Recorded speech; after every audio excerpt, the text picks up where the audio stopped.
Hello and good afternoon, and welcome to a very interesting panel on fair taxes and safe pensions, a global standard.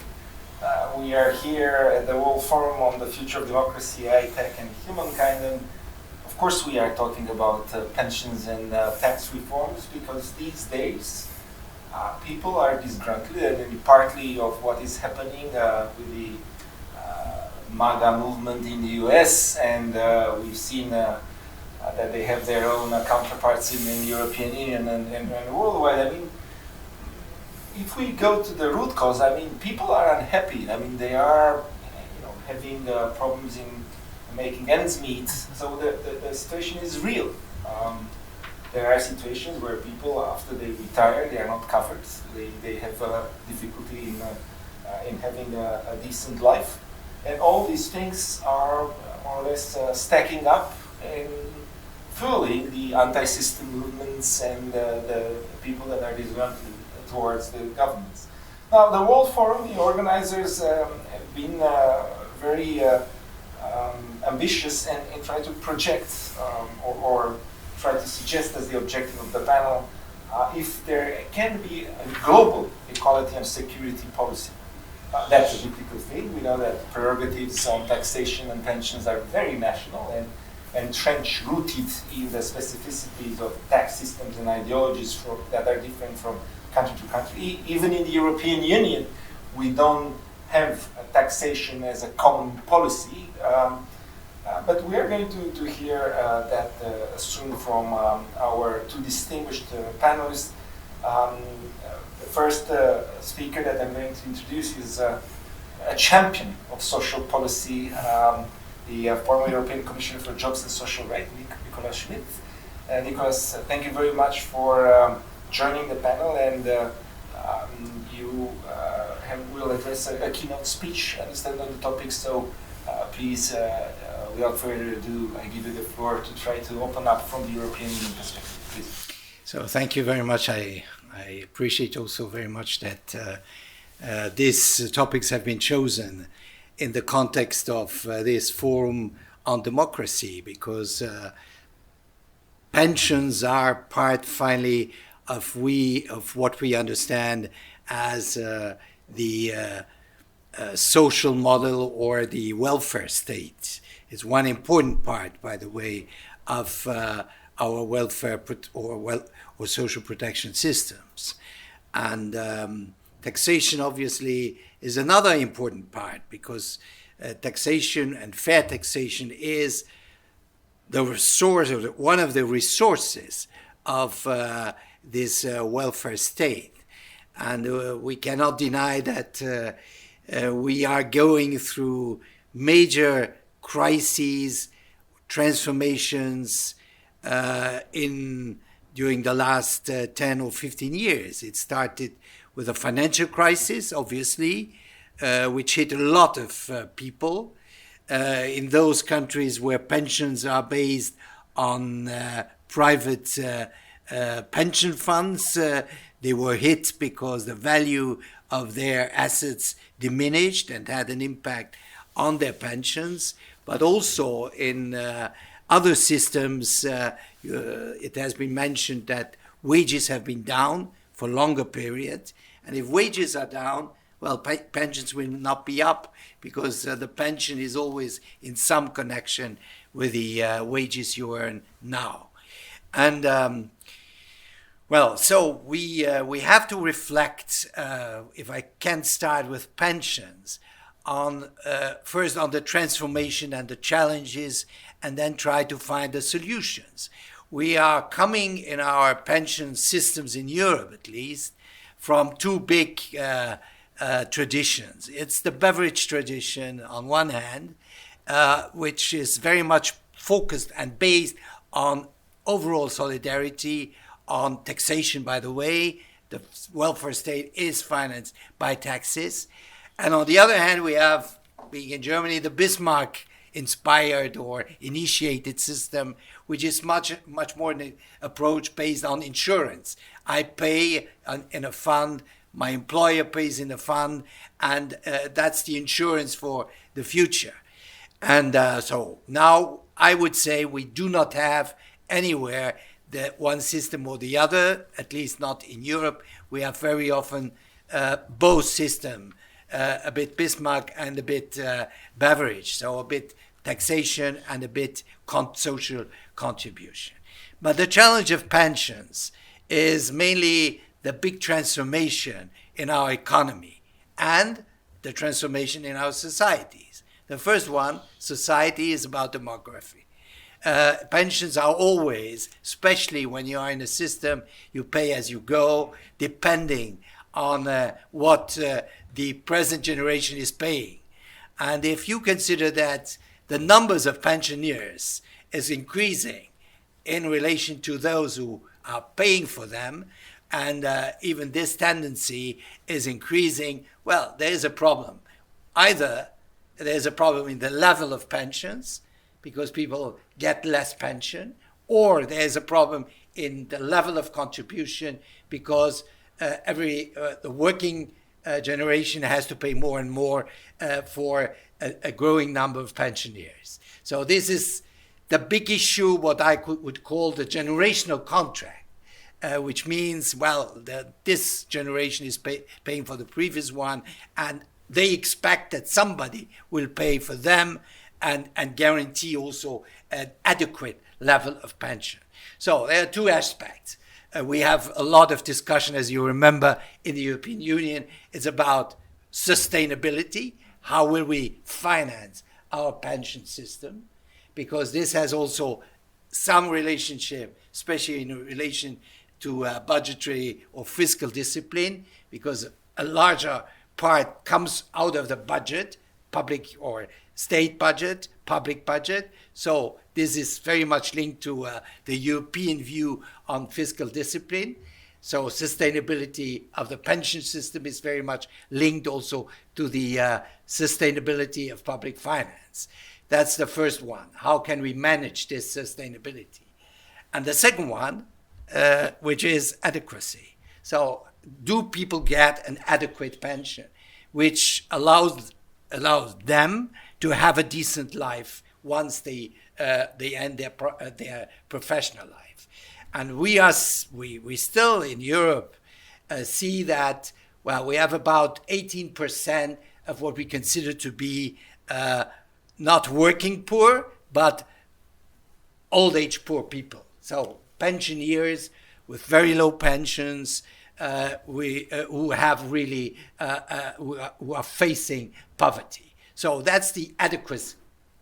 So we have to make sure that for the future we have sustainability and adequacy being combined, and that obviously brings us also to the issue of taxes, because somebody has to pay for. So either it's social contribution. So I pay in this fund with the idea of insurance, and on the other hand, with what I put in is used to pay the pensions of the present generation of pensioners, and my employer also pays. So if you go above a certain level of contributions, well, this is a cost, finally a labor cost. This is called in some countries the global labor cost, which means that, well, the higher the contributions are, the higher the labor cost becomes, which has also an economic dimension on labor cost, and with all the consequences of employment and so on. So this is a really crucial issue in our economies, but also in our social systems. So this is, especially now in the evolution of our labor markets, we have now people with very non-traditional labor forms, who do not contribute, who sometimes even do not pay taxes, who have not a steady income. This is also a threat or a problem for our pension system. Informal work, part-time work, women is a real challenge, because we have this wage gap between women and men, But the pension gap is even double the wage gap. So we have a pension gap of, in the average in the European Union, about 25%. So women get less pension because sometimes they have interrupted careers. They are less paid, so they get less pension. They have the children, and during the children education, sometimes they stop and so on. So these are some of the big issues to have stable, good, fair pensions. Now, a word on taxation, which is linked. So I would say, well, there's no taxation without representation. Americans know exactly what that means. Well, meant, I would say. I would say there is no representation, meaning democracy, without fair taxation. That's, for me, absolutely important. And here we are in a very strange situation, which is also the overall situation of inequalities in our society. When we look at the 0.01% and the accumulation of wealth and the growing inequality between the 50% of the down part of the society, what their situation has been during the last 20, 30 years, and the 0.1, but even the 10%. There is a growing gap in our societies. So that's inequality. And inequality certainly is how income is produced, how income is distributed. We have seen here that wages have, despite of productivity gains, stagnated.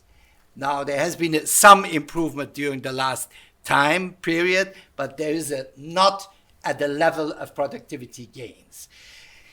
And obviously, now with the new technologies and so on, this has also an impact. And the productivity is, in my view, always at the center of everything.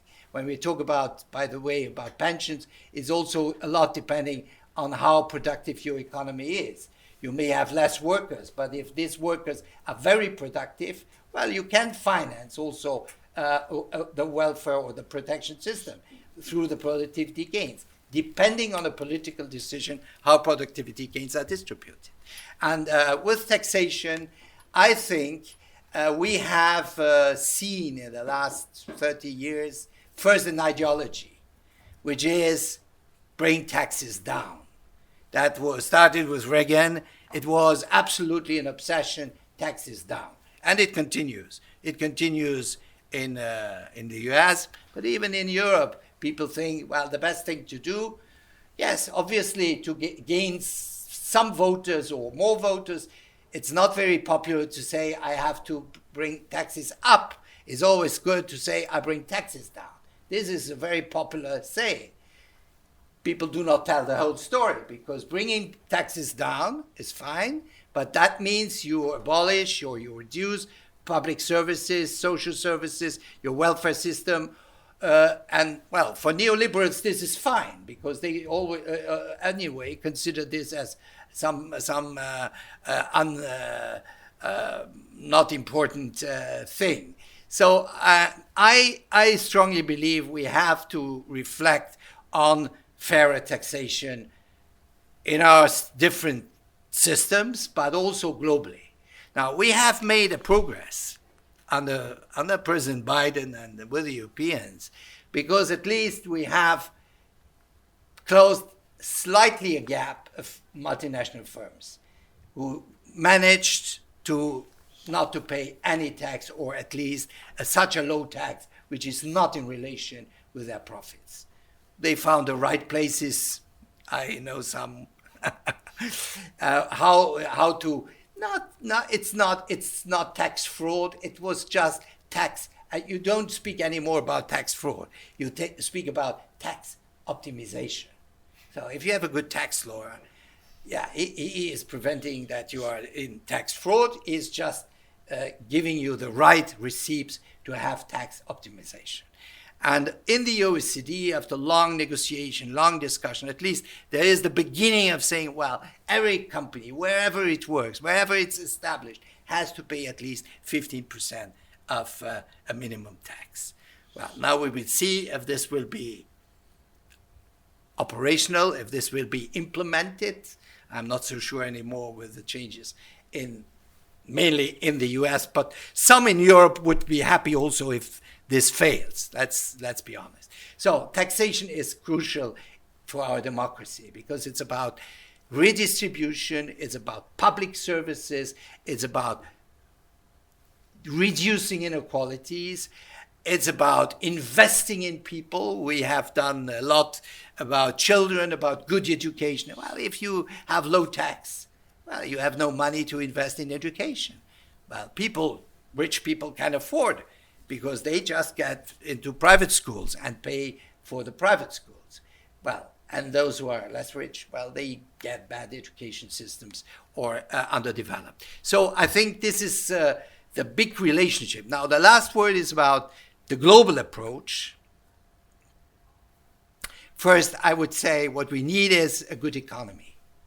We have a good economy which works fairly, which means also which pays fair wages. This is important for taxation. This is important for pensions. The second one is on the global side. I've mentioned the OECD. I personally very much advocate the Zuckman proposal. The Zuckman proposal is very easy, not in it for implementation, but at least saying, well, there's now 0.1 billionaires, Mr. Musk, Mr. Bezos, and they have this nice lawyers to optimize that taxation. And when you compare what they pay as a part of their wealth, especially wealth, for taxes, it's much less than the normal average citizen. So they have to be taxed at least at a certain level. So what he proposes is not the total revolution, it's 2% on their overall wealth, which at the end would mean that we could have a few hundred billions of income from that. Now, this is an idea which was discussed at the G20 under Brazilian presidency. I don't know if it goes on, but I think, and this is also not just for developed or industrialized countries, this is also an idea which should perhaps allow us in some way to show some solidarity at a global level. Now, I'm a bit working on the preparation of the social summit, which we will have in November in Doha. Nice place, interesting place, where all these issues of the future of our social system, pensions, but also health, education, and so on, will be discussed at the global level. And we all know to have better standards, globally speaking, you first have to make sure that we also have the resources to pay for it. That's about taxation also. Thank you. Thank you very much, dear Nicholas. Indeed, when I've started the introduction of this panel, I forgot to introduce myself. So my name is Dragoș Păslaru, former Minister of Labor in Romania and former Chair of the Employment Committee of the European Parliament. That's why Nicholas was referring that we've been working together for a number of years for a lot of breakthroughs in Europe's social policy. Nicholas, you created a very comprehensive review of what is happening. So, diversity of models. You mentioned the Beveridge and Bismarck. I mean, some other people can refer to the pillars, the three pillars. One, the pay as you go, so you pay for the ones that are receiving now. Second model, mandatory contribution. Third model, voluntary contribution. So there is, of course, a melange, a mixture of these models. Then you mentioned sustainability, adequacy, and then you inferred very critical function of equality that you put there. And you also mentioned the intergenerational tension that you have there, of course, that is very, very important. Not an easy topic to discuss. This is something that it's so important that it may dismantle governments, or at least put a lot of strain on that. We had in Europe the Gilets Jaunes movement in France that was basically a reaction to increasing the pension age Recently, we have some strikes in Belgium because I'm residing in Brussels and I've been witnessing them. And basically, this is happening at the worldwide level. Now, of course, there might be a good way to have a global approach on that. We are not necessarily at the best time to do that because right now it seems that everything is dismantling and we have blocks wars and even the trade part is not very clear. But let's shift the perspective towards the US, and I am delighted to introduce the former active commissioner on the US Social Security Administration, Ms. Kilolo Kijakazi. I mean, you have, as I understand, about 50 years of experience in working in the social policy realm, including the topics that we're talking right now. So, what are fair taxes? Even at the global level, and what is a safe pension? So I mean, would you like to share with us your views from the US for this particular topic? So thank you very much for joining us. Thank you so much. Glad to be here. So the idea of a tax rate between 10 and 25% has had some discussion and may be reasonable for low and moderate earners, but this is questionable for high earners and for corporations. In 2018, the US enacted the Tax Cuts and Jobs Act, and it was the most comprehensive tax policy in decades. It made modest reductions in some individual tax rates, but left the bottom rate at 10%, and it lowered the top individual tax rate from 39% to 37%. Most profoundly, it permanently reduced the top tax rate for corporations from 35% to 21%, and this was the largest tax cut in U.S. history. The argument for the corporate tax cut was that the 21% rate was more in line with Organization for Cooperation and Development countries, which had an average rate of about 23% at that time. And it was argued that it would make the U.S. more competitive, increase business investments, improve the economy, and increase wages. However, while the overall legislation, so the individual tax cuts as well as the corporate tax cuts, increased after-tax incomes on average for households of all income levels through 2025, the benefits largely accrued to high earners and corporations. For example, the Tax Policy Center in the U.S. showed that in 2025, taxpayers in the top 1% of the income distribution will receive a quarter, 25%, of the total benefits from the legislation. Since the tax benefits are skewed towards those with higher incomes, white households are more likely to benefit disproportionately. Moreover, the Congressional Joint Committee on Taxation estimated, as a result of the corporate tax cuts alone, the top 1% of the income distribution would receive 27% of the benefits, while the bottom 90% of the income distribution would receive only 22% of the benefits. And the corporate tax cut would reduce revenues by $1.3 trillion over 10 years. Although the corporate tax cut was permanent, many other measures in the legislation expire in 2025. And President Trump, in his campaign for presidency, wanted to propose to extend the tax cuts and further reduce the corporate tax rate to as low as 15%. However, the justification for this is questionable. In 2017, only 3 countries had corporate tax rates that were higher than the U.S.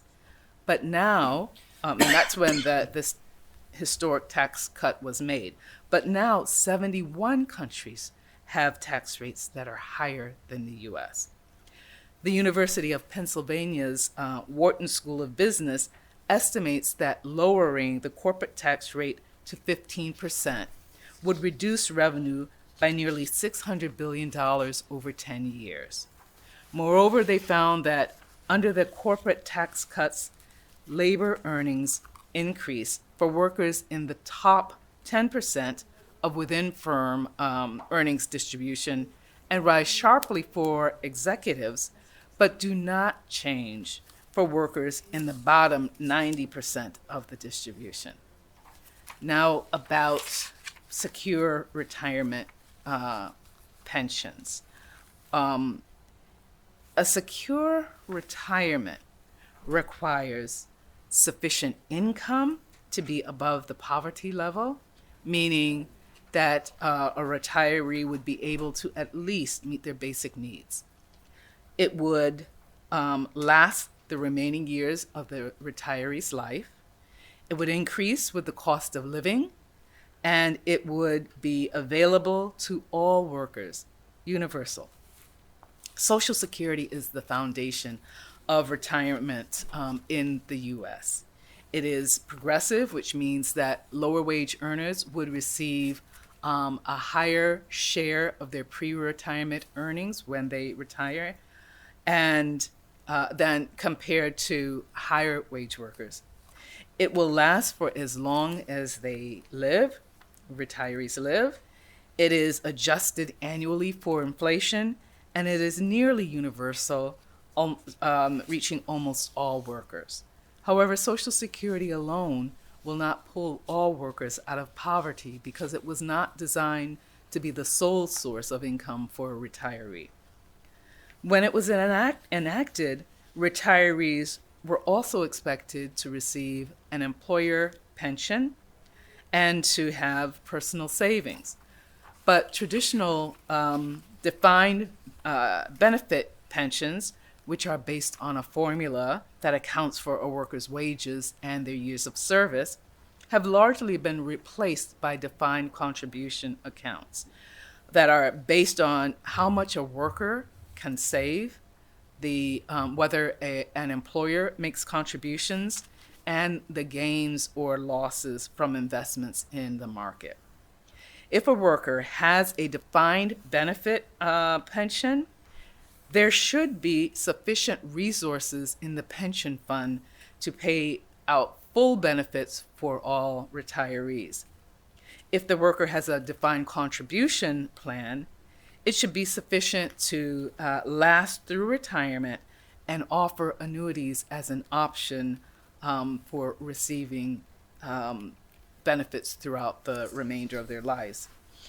In the US, nearly 50% of workers are not covered by an employer-sponsored retirement plan. And this is due in large part to occupational segregation, or the overrepresentation or underrepresentation of a group in an occupation.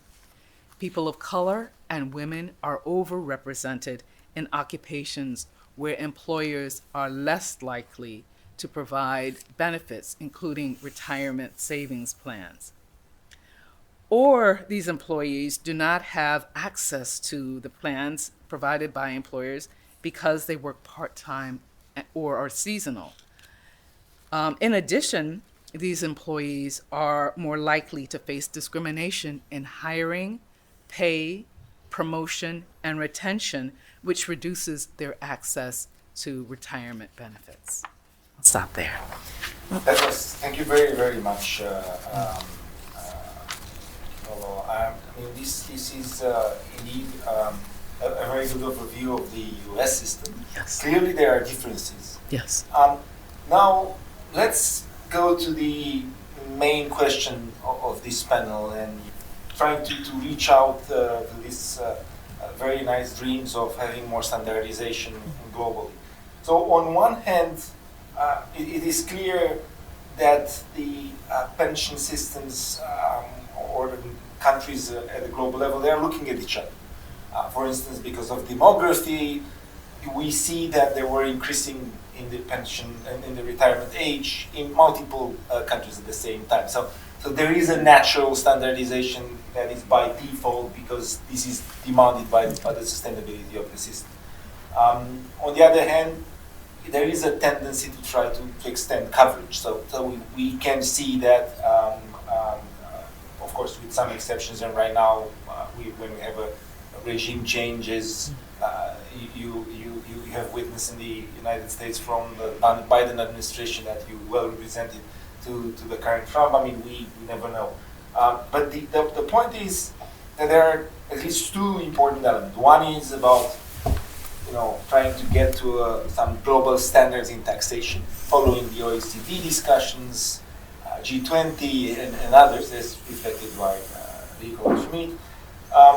The other thing is to try to standardize a little bit, the way people are covered, and to try to bring more equality into that.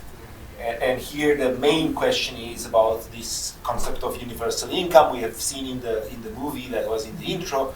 So I'm going to ask you again, Akibo, what's your view on this universal income approach? In terms of projecting things at global level, would it be feasible to try to think about such a system? Of course, that needs to immediately bring the two elements together, because you need clearly some sort of standard in taxation in order to have the resources to fuel this kind of a system. And I will, of course, afterwards ask for your opinion, Nicholas, because we've been talking in the European Union about it as well. So, Kilo, please. Absolutely. So I'll first give one definition of universal basic income, or UBI, and then talk about some of the pros and then some of the cons.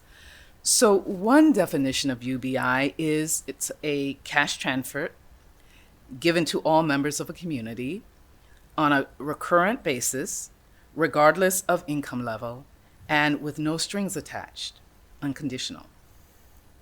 Actual UBI programs vary on some of these characteristics. For example, some programs do take income into consideration and just provide the program to people with lower earnings, lower income. One argument for UBI is that it meets the principle that every individual has what they need to survive and potentially thrive. Second, historically in the US, different versions of UBI, such as the negative income tax in the 1970s, have had support from a very diverse set of people, including welfare rights organizations, civil rights organizations, and feminist organizations, as well as labor leaders who were concerned about the impact of automation on workers. Even conservative economists such as Milton Friedman saw it as a more efficient means of providing economic support.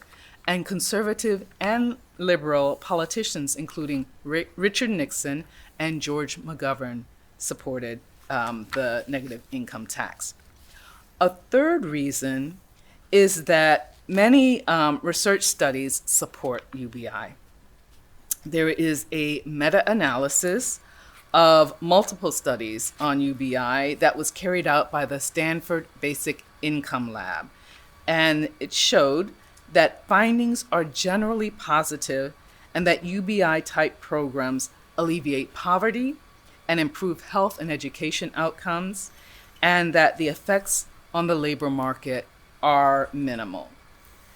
An evaluation of the Give Directly UBI program in Kenya, which is one of the largest, if not the largest program, showed providing a large lump sum allowed people to invest in businesses.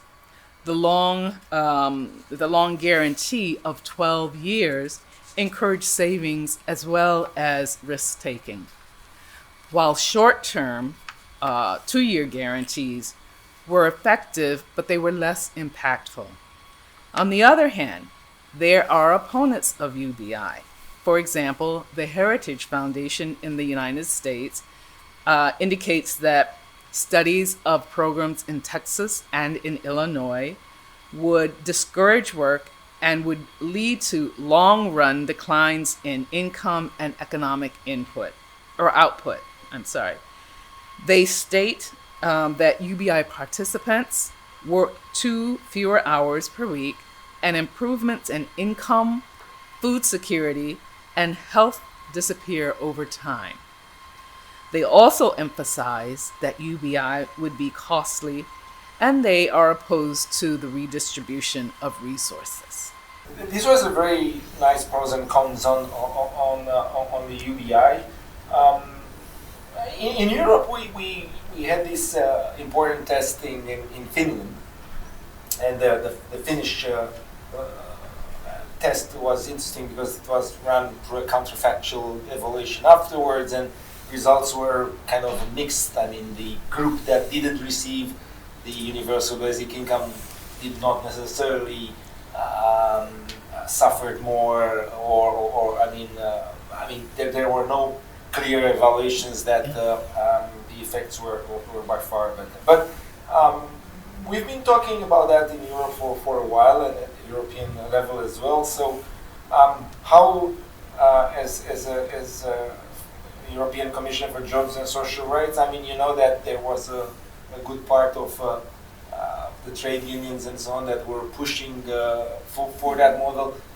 Is that something that you would consider as having a future, even suggesting it at global level? Well, on paper, it's obviously a quite interesting idea. It's not a very new one, because I think it's Thomas Paine who came with the idea of this kind of universal or income. And as you mentioned, in the 70s, it came back, supported by, let's say, liberals or progressives, and at the same time supported by somebody like Milton Friedman, who thought that this was the real alternative to a welfare state, because his obsession was that the welfare state was organizing and interfering in people's lives and with all the bureaucracy and so on. And this, for him, was the alternative, at least to get rid of the welfare state, in a way. So I must say, I'm critical. Why? The idea of the negative tax, which is not exactly the same thing, seems to me at least more interesting, because does the negative tax say? Well, I have a low income, and instead of paying taxes, I get something up to get my income at a level which is considered to be an adequate level for decent living. So this is something which finally is a transfer to compensate the lack of income I have produced myself, and this is a transfer from public, from the state.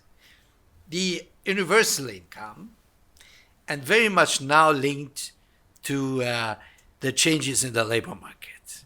That's why, by the way, the new techno billionaires, they look very favorably to the universal income.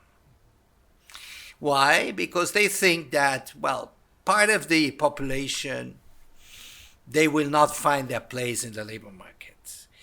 And as we are not too cruel, we cannot accept that these people will starve because they do not find a job.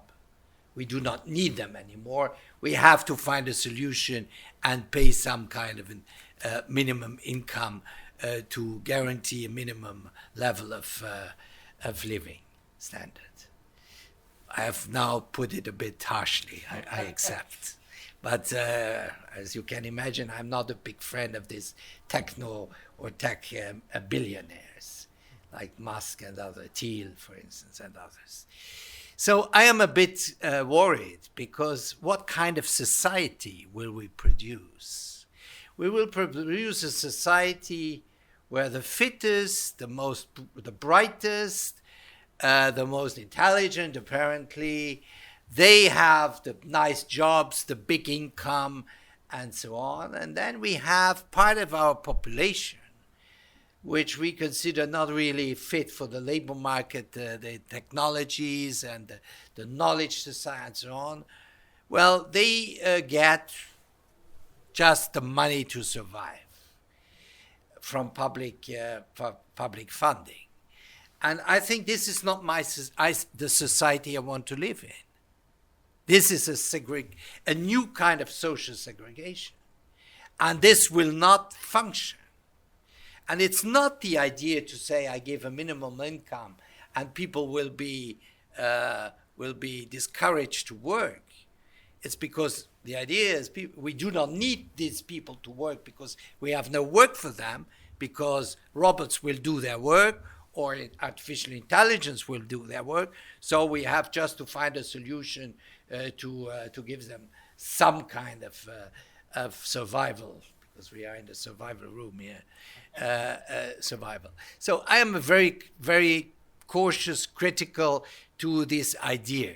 So I agree that the idea of this negative, that you have to support some people who cannot work fully, who cannot work at all, who cannot make sufficient income by themselves, to have the benefit of transfers up to a certain level. But the idea is, okay, you make your choice and you get an universal income and don't bother me. Don't bother me. You have your universal income. That's it. This is not my view. What I believe in is to give every people a chance to find a place in society, to work.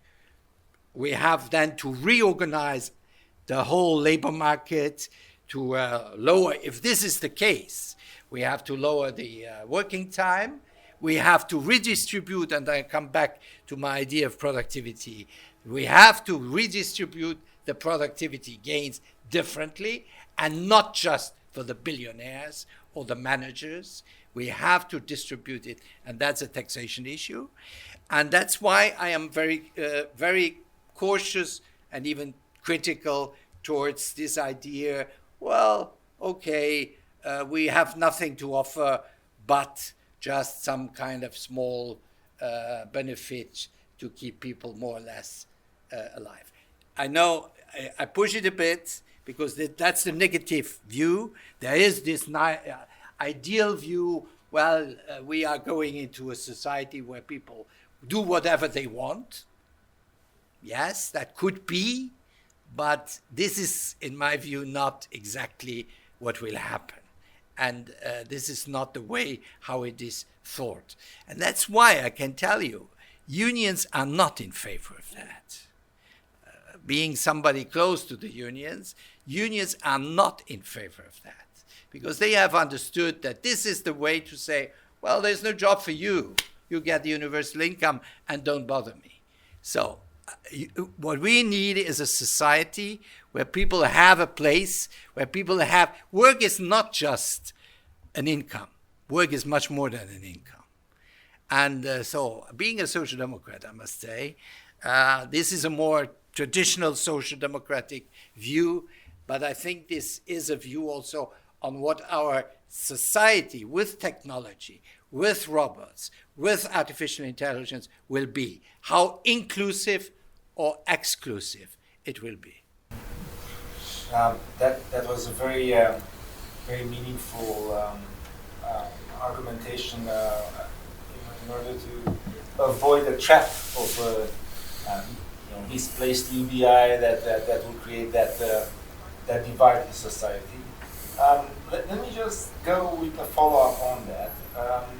So basically what we are looking at is the fact that we need to work, and this was shared by both of you, at the equality or inequality in society, and about the fact that even in terms of pensions, there is a clear gap in between different categories in society. I mean, UBI, I understand that you might, both of you agree that it may use as more or less like an incentive towards having a better, let's say, a better job or a transition period and so on, and not necessarily just parking people with it. The question is, if we're talking about global policies in this field, would you feel that there is a need to talk more about this particular welfare reform? Is it too ideological? We do have another big issue in the pension reform nowadays. The pensions are, some of them are contributive, so basically you get at the end of your career remuneration based on how much you contributed, but then you have the non-contributive part, and here you have two situations. One is the sort of a social pension, very similar to the UBI. I mean, you get some money just to survive. And the other one is social pension, a special pension or non-contributive pension because of, well-negotiated social professional categories that get an amount of money irrespective of their contribution. Is that something that you see worthy to discuss at global level? Do you see some potential harmonization going on, or it's actually too complicated and we need to just go on and try to coordinate best practices and look at each other? So, Nikos, would you start? Well, I think that there is a growing interest to have a discussion and an exchanges on how to organize our social protection systems, including especially the pension system. Well, there's one big country which is facing now this issue very strongly. It's China. China is an aging society, very rapidly aging, and the protection system, especially also pension system, is very, very much underdeveloped in China. And the family in China has changed also dramatically because the one-child policy has created also a new family situation because, well, in traditional, as in Europe before, in China it was the kids who took care of the parents in the broader family. This is changing, absolutely. And so the Chinese now have understood that they need to work on some better social protection system, including pensions, which is not easy, but there is a demand from their side.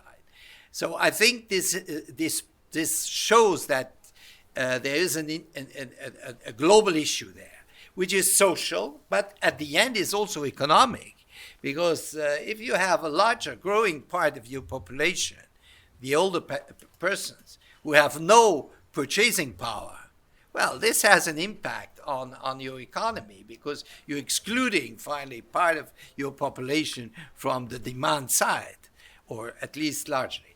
So I think that the global aspect of pension, not to talk about the financial issues, because in some systems like yours, who are the powerful financial instruments?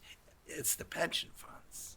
The pension funds are playing a very important role in the economy because they have billions and billions.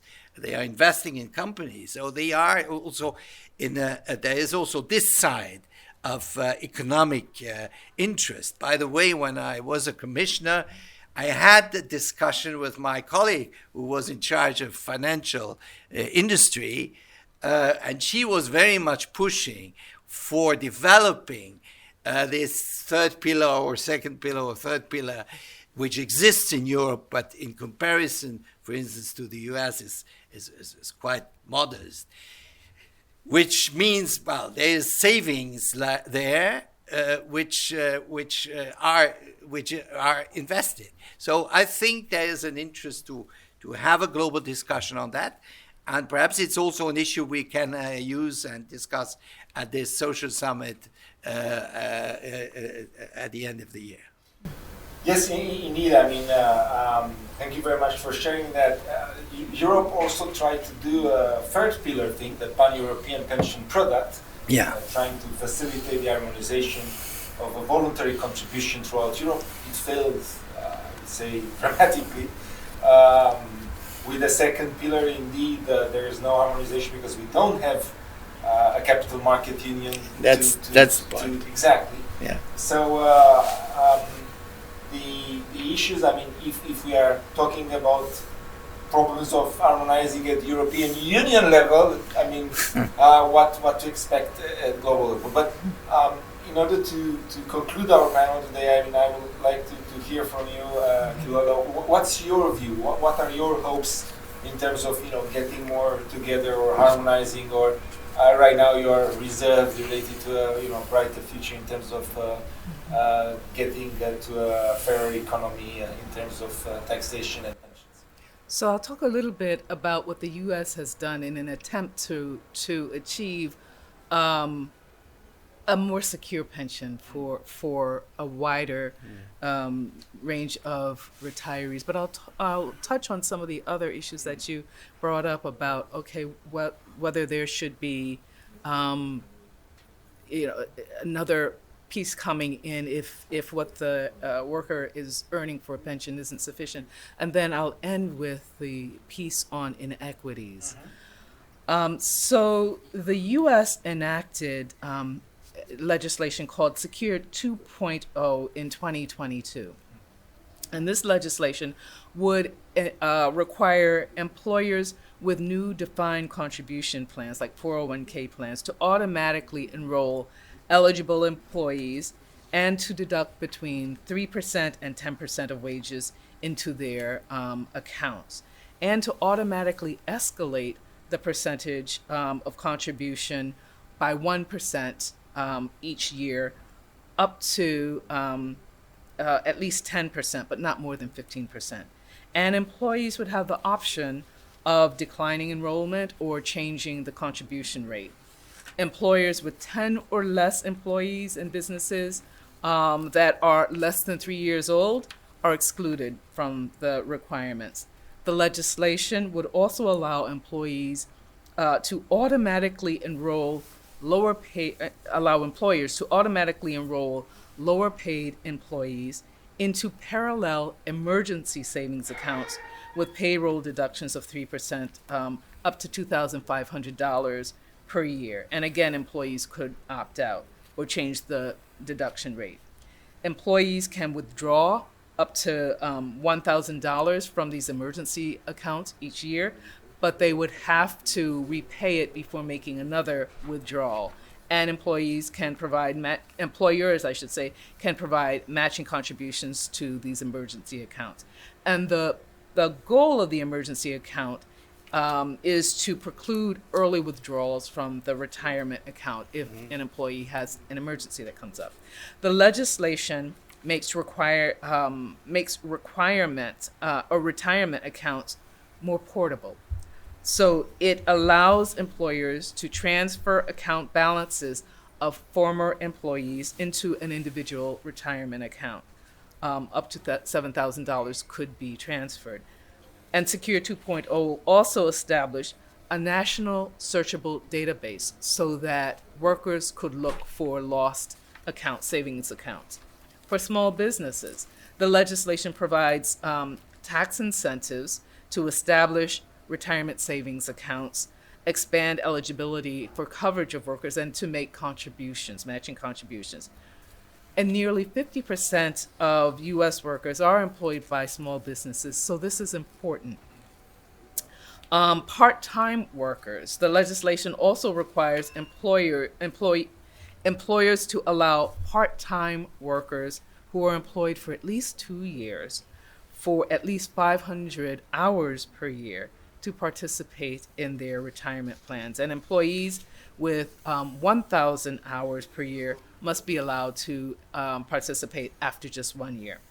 In addition, Secure 2.0 expands options for annuities for lifetime payments. However, there are some shortcomings of the legislation. It does not make employer-sponsored retirement plans universal. The legislation applies to employers starting new defined contribution plans and does not apply to employers who continue not to offer plans. And it does not apply to employers with 10 or fewer workers. So states have responded since 2015. An increasing number of states have been mandating private sector employers that do not have a retirement plan to establish an opt-out automatic payroll deduction and with automatic escalation to provide this to employees.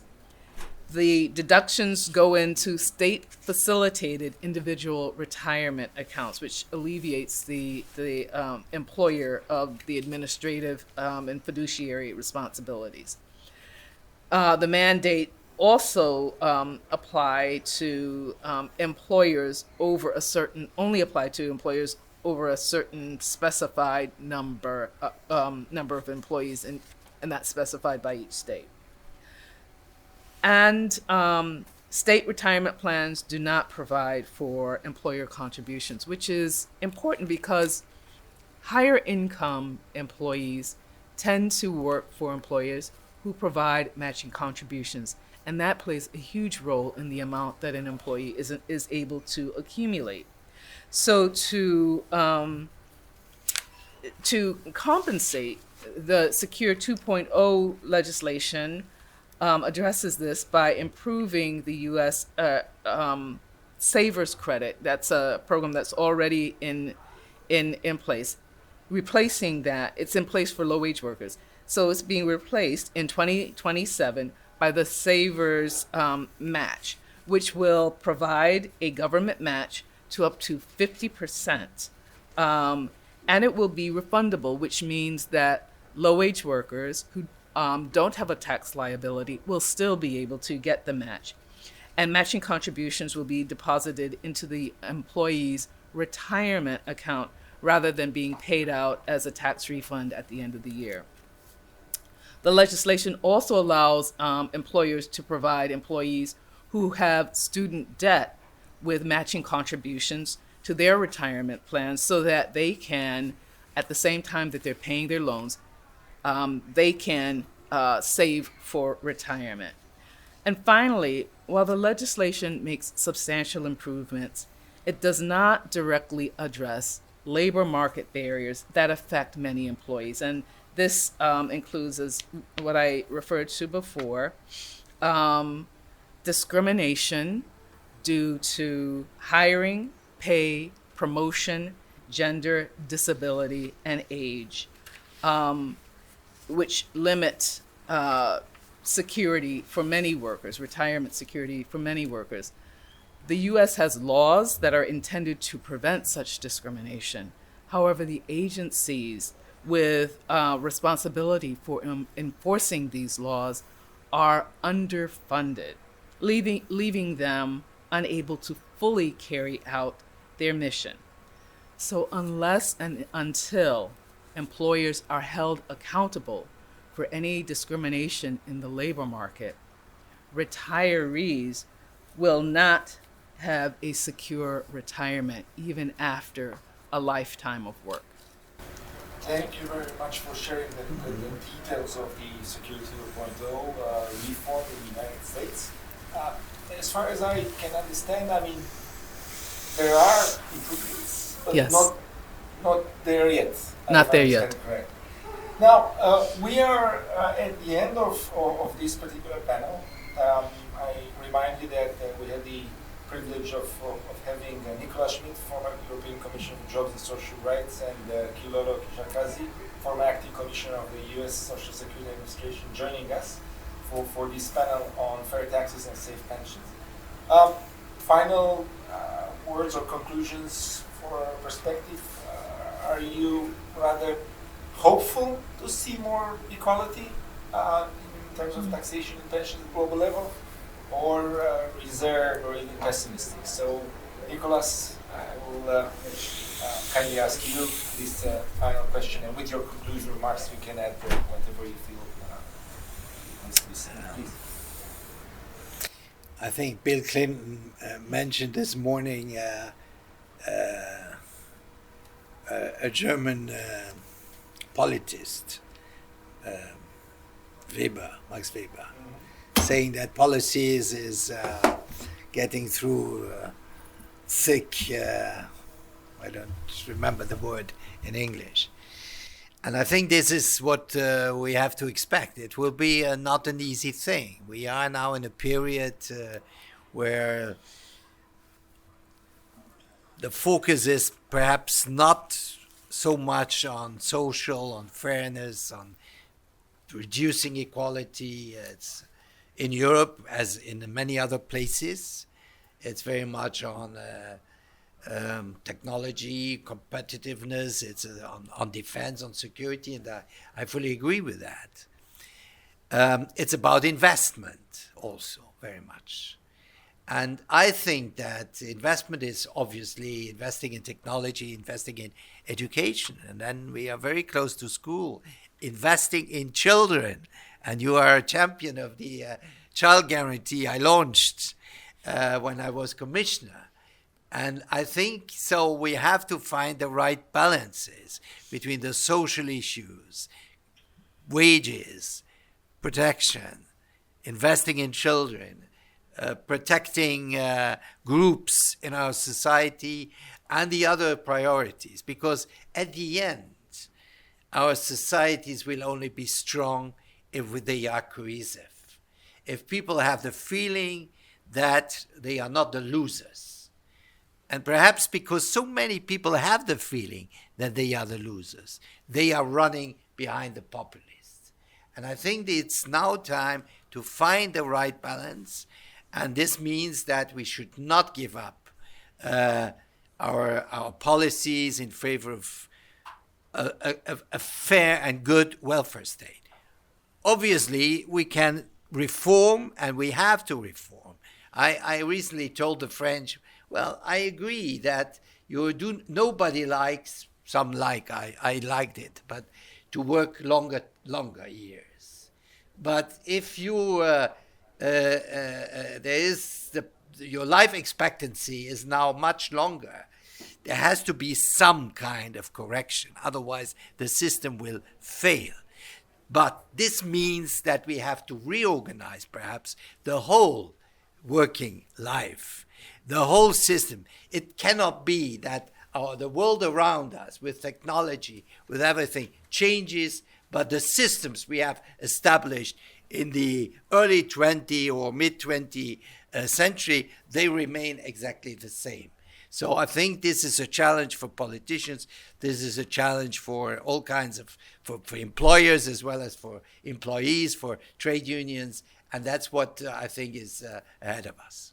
Thank you. This sounds rather optimistic, I think. So I'm an optimist, you know. Kilolo, what's your perspective? So I'm going to answer a bit more generally. I don't think in terms of hope and hoping. I think in terms of making a plan and then acting on it, moving forward with that plan.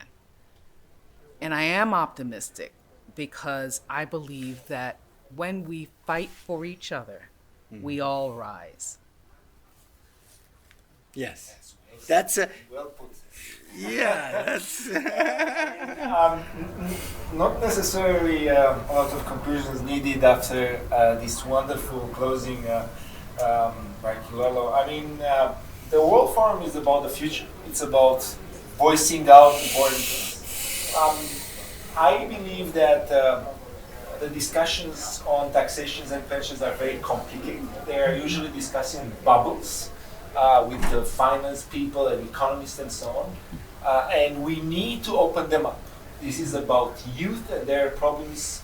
This is about the vulnerable categories and their problems. This is about the whole working population, and not only being preoccupied on what they are going to do in this situation where aging and demography are crucial. So indeed, at the backbone of our democracy at global level, very important topics. I really congratulate the organizers for adding such a topic on an event that otherwise is focused on democracy. And with this being said, my name is Dragoș Păslaru, and I'm delighted to have moderated that. Again, congratulations to the panelists, and please join me in sharing a round of applause for them. And thank you very much. Thank you, Dragoș. Thank you.